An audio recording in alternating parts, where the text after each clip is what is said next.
சாமிச்சரணம். Sabarimala online ticket booking பற்றி இன்றைக்கி பார்க்கலாம். ஃபஸ்ட்டு கூகுளில் போய் சபரிமலை ஆன்லைன் டிக்கெட் புக்கிங்கில் ஃபஸ்ட்டு இதை கிளிக் பண்ணுங்கள். பண்ணின உடனே உங்களுக்கு இந்த மாதிரி ஒரு பேஜ் கிடைக்கும்.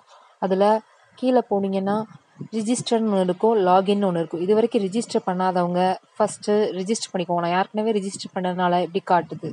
ஃபஸ்ட்டு போன உடனே நீங்கள் என்ன செய்யுங்க, ரிஜிஸ்டர் பண்ணலைன்னா ரிஜிஸ்டருங்கிறத கிளிக் பண்ணுங்கள். பண்ண உடனே இந்த மாதிரி கொஞ்சம் பேஜ் கிடைக்கும். எப்போவுமே கொஞ்சம் ஹை ஸ்பீட் இருக்கிற இன்டர்நெட் பேக்கை வச்சு சபரிமலைக்கு புக் பண்ண ட்ரை பண்ணுங்கள். அப்போ தான் கொஞ்சம் ஈஸியாக புக் ஆகும். எனக்கு ரொம்ப ஸ்லோவாக இருக்குது நெட்டு.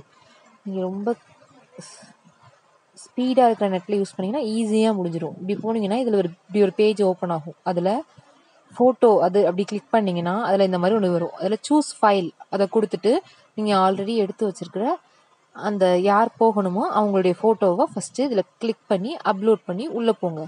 அப்படி உள்ளே போனதுக்கு அப்புறம் இந்த ஃபோட்டோ உங்களுக்கு அப்லோட் ஆயிரும். எந்த ஃபோட்டோ வேணுமோ அதை சூஸ் பண்ணிக்கோங்க. நெக்ஸ்ட்டு அப்லோட் கொடுத்த உடனே வெளியே வரும்.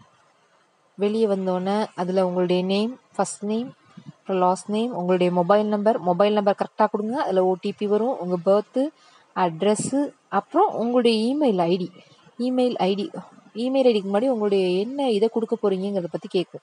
ஆதாரா இல்லை ஓட்டர் ஐடியான்னு கேட்கும். அதில் ஓட்டர் ஐடினா அதோடைய நம்பரை கரெக்டாக டைப் பண்ணுங்கள். ஆதார் ஐடினா அதோடைய இதை கரெக்டாக கிளிக் பண்ணுங்கள். அப்புறம் இமெயில் என்ன போடணுமோ உங்களுடைய இமெயிலை கரெக்டாக போட்டு பாஸ்வேர்ட் நீங்கள் போடுறது தான். எப்போவுமே பாஸ்வேர்ட் போடும்போது என்ன பண்ணுங்கள், கேபிட்டல் லெட்டரில் ஒரு லெட்டர் இருக்க மாதிரி பார்த்துக்கோங்க, ஸ்மால் லெட்டரில் இருக்கிற மாதிரி பார்த்துக்கோங்க, அப்புறம் ஏதாச்சும் ஒரு சிம்பிள் இருக்கிற மாதிரி பார்த்துக்கோங்க, நம்பர் இருக்கிற மாதிரி பார்த்துக்கோங்க. அப்போ தான் உங்களுடைய பாஸ்வேர்டு ஈஸியாக ஓகே ஆகும். இப்போ அதில் போய் கொடுத்து நீங்கள் ஓடிபி கொடுத்ததுக்கப்புறம் லாகின் பண்ணி உள்ளே போங்க.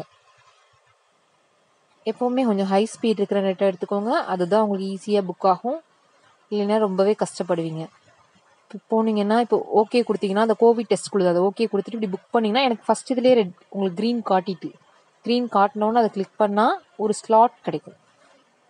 ஒரு ஸ்லாட் மேலே இருக்கும். அந்த ஸ்லாட்டை வந்து கிளிக் பண்ணிங்கன்னு வச்சுக்கோங்க, உங்களுக்கு அந்த டைம் தான் இருக்கும், நீங்கள் 3 hours முன்னாடி வரணும் அப்படின்னு சொல்லிட்டு சொல்லுவாங்க. அதுக்கப்புறம் கீழே போய் இந்த ஆட் டு வாட்ச் லிஸ்ட்டில் உங்களுக்கு என்ன வேணுமோ அது என்னென்ன வேணுமோ அதெல்லாம் கிளிக் பண்ணி பே பண்ணிவிட்டு அதுக்கப்புறம் புக் பண்ணாலும் புக் பண்ணலாம். இல்லை எனக்கு ஈஸியாக புக் ஆகணும் அப்படின்னா இது எதுவுமே வேணாம், நீங்கள் ஸ்ட்ரைட்டாக டிக்கெட் மட்டும் புக் பண்ணிக்கலாம். டிக்கெட் மட்டும் புக் பண்ணுறது தான் இப்போ இருக்கிறதுல பெஸ்ட் வே. ஏன்னா டிக்கெட் கிடைக்கிறது ரொம்ப ரேராக இருக்குது.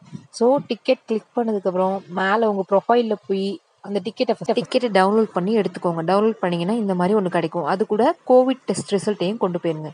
எப்போவுமே டிக்கெட் ஈஸியாக கிடைக்காது, ரெஃப்ரெஷ் பண்ணிட்டே இருக்குங்க, உங்களுக்கு ஈஸியாக கிடைக்கும். சுவாமி சரணம்.